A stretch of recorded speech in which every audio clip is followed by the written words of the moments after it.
পুরুলিয়া মানেই পলাশ।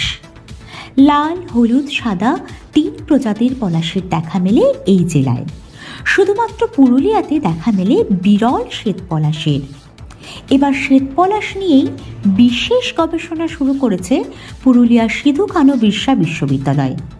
এই শ্বেত পলাশে রয়েছে বহুবিধ গুণাবলী, সেই কারণেই এই গবেষণা।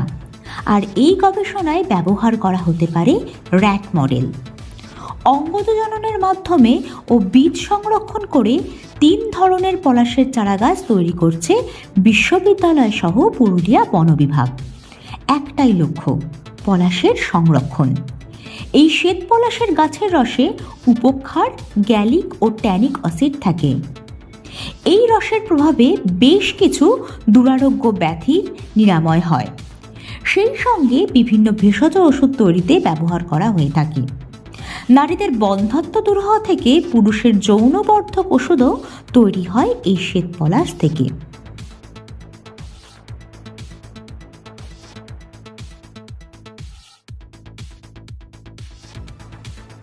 প্রাচীনকাল থেকেই শ্বেত পলাশের গুণাবলীর কথা আয়ুর্বেদে লেখা রয়েছে। বিভিন্ন জনজাতির মানুষজন তাদের রোগ অসুখের চিকিৎসায় শ্বেত পলাশ ব্যবহার করে থাকেন। এই বিশ্ববিদ্যালয়ের উদ্ভিদ এবং প্রাণীবিদ্যার সমন্বয় সাধনে এই গবেষণা চলছে।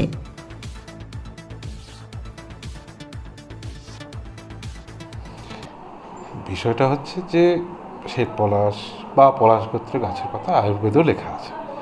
এবার আমাদের দেশে আয়ুর্বেদ বলুন, আমাদের যে জনজাতি আছে তাদের যে রোগ চিকিৎসা পদ্ধতি বলুন, সেই সব জায়গাতেই অনেক কিছুর উল্লেখ আছে। কিন্তু সেগুলো কিভাবে কাজ করে, অর্থাৎ বৈজ্ঞানিকভাবে যতক্ষণ না প্রমাণিত হচ্ছে ততক্ষণ পর্যন্ত তো সেটাকে বাজারিকরণও করা যায় না, বা সেটা কাউকে কেউ প্রেসক্রিপশনও করতে পারে না। কিন্তু এই সবটা করারই একটা আন্তর্জাতিক মানদণ্ড আছে বা প্রোটোকল আছে। প্রথমেই আমরা র্যাট বা মাউস বা এরকম কোনো জীবিত অর্গানিজমে দিতে পারি না, কারণ একটা ব্যাপার হচ্ছে যে এখন এথিক্সের ব্যাপার আছে। একটা প্রাণীকে ব্যবহার করার আগে আমাদের শতকরা 100% নিশ্চিত হতে হবে যে ওই প্রাণীটির মধ্যেই করতে হবে, বাইরে আমরা করতে পারবো না। এবার একটি প্রাণীকে ব্যবহার না করেও আমরা করতে পারি। আমাদের কাছে এখন বিভিন্ন রকম জীবকোষ দেহের বাইরেই বাড়ানোর ব্যবস্থা আছে, এবং সেখানে আমরা প্রথমে প্রয়োগ করে দেখতে পারি। প্রথম পদ্ধতি হচ্ছে যে কোন অংশ একটি উদ্ভিদের বা গাছের, যদি আমরা বলি যে তার ঔষধি গুণ আছে, তাহলে কোন অংশের ঔষধি গুণ আছে সেটা জানবার পর সেটাকে আমরা বিভিন্ন রকম তাদের কেমিক্যাল অ্যানালিসিস করা সম্ভব, কী রাসায়নিক রয়েছে, কোনটা বেশি পরিমাণে রয়েছে। এবার মোটামুটি এই ধরনের উদ্ভিদে কী ধরনের রাসায়নিক আছে সেটা খানিকটা জানাই আছে, এবং তাদের মধ্যে কোনগুলোর ঔষধি গুণ আছে সেগুলোও খানিকটা জানা আছে। ফলে সেটার সঙ্গে মিলিয়ে দেখা যেতে পারে যে কোনটি বেশি আছে, কোনটা কম আছে। এ তো প্রাথমিক ব্যাপার। তার পরবর্তী ব্যাপার হচ্ছে যে যে কোনো জিনিস বেশি পরিমাণে দিলে বিষ, কাজে সব কিছুরই একটা মাত্রা আছে। এই মাত্রাটা কতটা সেটা আমাদের জানতে হবে। অর্থাৎ এই যে তার যে ক্ষতিকারক প্রভাব বা পড়বে কি না কোনো ক্ষতিকারক প্রভাব, কতটা পর্যন্ত সেটা সেফ বা ব্যবহার করা যাবে, সেইটা জানবার জন্যে আমাদের কাছে পদ্ধতি রয়েছে। সেটা হচ্ছে আমরা একটা সেল, মানে একটা জীবকোষ, আইডিয়ালি যদি আমাদের হয়, অর্থাৎ আমরা ম্যামেল স্তন্যপায়ী কোষ হয় তাহলে, বা এমনকি আমাদের কাছে মানুষের কোষও রয়েছে, সেগুলো ব্যবহার করা যায়। সেখানে প্রথমেই আমাদের দেখতে হবে যে সাধারণ স্বাভাবিক সেলকে এই ওষুধগুলো মেরে ফেলছে কিনা, অর্থাৎ বা মেরে তো কোনো না কোনো সময় ফেলবেই, খুব বেশি যদি দেওয়া হয় তাহলে সেটা কত দূর পর্যন্ত দেওয়া যাচ্ছে সেটা দেখার জন্য আমরা কী করি, যে কোনো সেলকে বেঁচে থাকতে গেলে তাকে হচ্ছে গিয়ে তার মেটাবলিজম দরকার, অর্থাৎ তার মধ্যে খাবার ঢুকবে এবং সেই খাবারকে সে হচ্ছে গিয়ে অক্সিজেনের সাহায্যে ভেঙে শক্তি তৈরি করবে। এই শক্তি উৎপাদনটাকে এক ধরনের কেমিক্যাল অ্যানালিসিস করে দেখা যায় যে সত্যি যখনই বন্ধ হয়ে যাবে তখন বুঝতে হবে তার মানে সেলটা হয় মরে যাচ্ছে বা সেলটা ঠিক করে কাজ করতে পারছে না। তো এর থেকে আমরা প্রাথমিকভাবে বের করতে পারি, কোনো রকম কোনো প্রাণীকে ব্যবহার না করেই বের করতে পারি একদম এথিক্যালি, যে কত দূর পর্যন্ত একটা যে কোনো কেমিক্যাল, সেটা গাছের থেকে হোক বা বাইরে থেকে হোক, সেফ। এইটা হওয়ার পর আমাদের জানতে হবে যে আমরা গাছটার কোন ঔষধি গুণ দেখতে চাইছি। একই গাছের বিভিন্ন ঔষধি গুণ থাকতে পারে, কোনোটা প্রদাহ কমাতে পারে, কোনোটা হয়তো ক্যান্সার সেলের বৃদ্ধিতে বাধা দিতে পারে, কোনোটা হয়তো বন্ধ্যাত্বও যদি আমরা বলি, পুরুষ বন্ধ্যাত্ব স্ত্রী বন্ধ্যাত্বর মধ্যে আকাশ পাতাল তফাৎ রয়েছে কারণের এবং কিভাবে আমরা দেখব তার। এবার যেই আমরা জেনে যাব যে আমরা কি দেখতে চাইছি, তখন অবশ্যই আমরা যথাযথ অ্যানিমাল এথিক্স আমাদের কমিটি রয়েছে, তারা যদি পারমিশন দেয়, কাজ করার অনুমতি যদি দেয়, তবে আমরা খুব সহজেই মডেল তৈরি করার আমরা করতে পারব। তারপরে তো এটা পুরোটাই দেখার বিষয় যে সত্যি সত্যি কোনো ঔষধি গুণ আছে কি না, বা থাকলে সেটা কত দূর পর্যন্ত ক্ষতিকারক নয়, সেটা অবশ্যই করা যাবে। করবার মতন পরিকাঠামো আমাদের আছে, বিশ্বমানের পরিকাঠামো রয়েছে এই জিনিসগুলো দেখার জন্য, এবং এই ধরনের কাজই আমাদের বিভাগে হয়েও থাকে।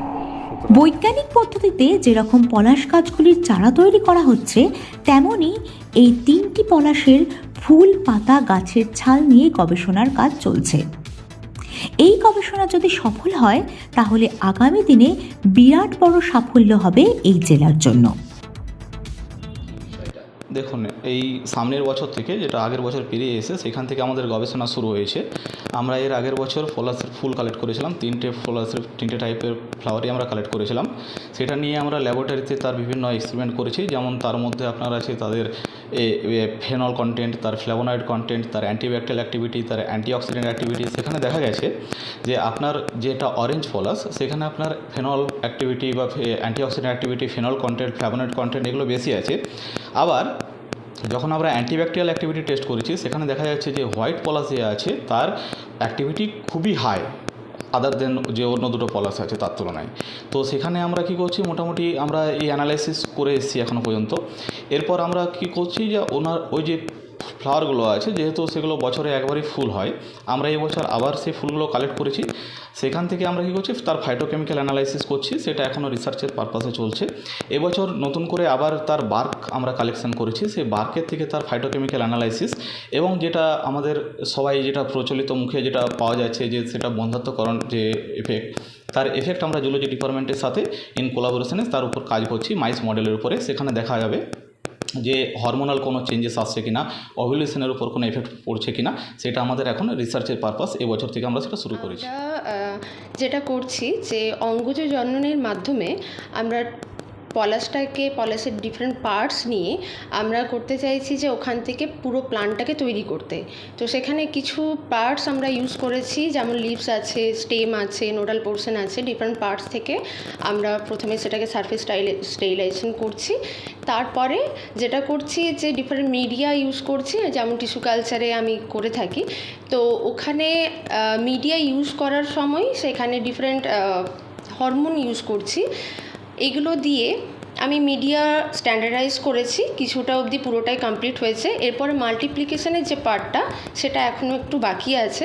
এরপরে আশা করছি মোটামুটি কিছুদিনের মধ্যে 6 মান্থ অ্যাপ্রক্স আমরা পুরো প্ল্যানটাকে তৈরি করতে পারবো।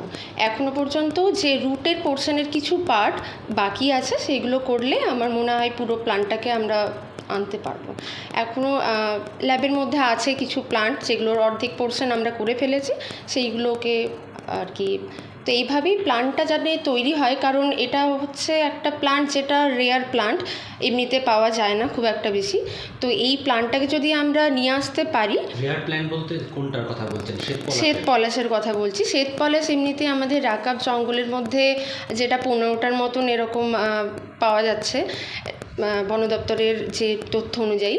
তো সেটা যাতে বাড়ানো যায়, সেই প্রচেষ্টা আমরা গত বছর থেকেই স্টার্ট করেছি। তো কিছু ক্ষেত্রে প্রথমের দিকে আমরা সেইভাবে সাকসেসফুল রেজাল্ট পাইনি।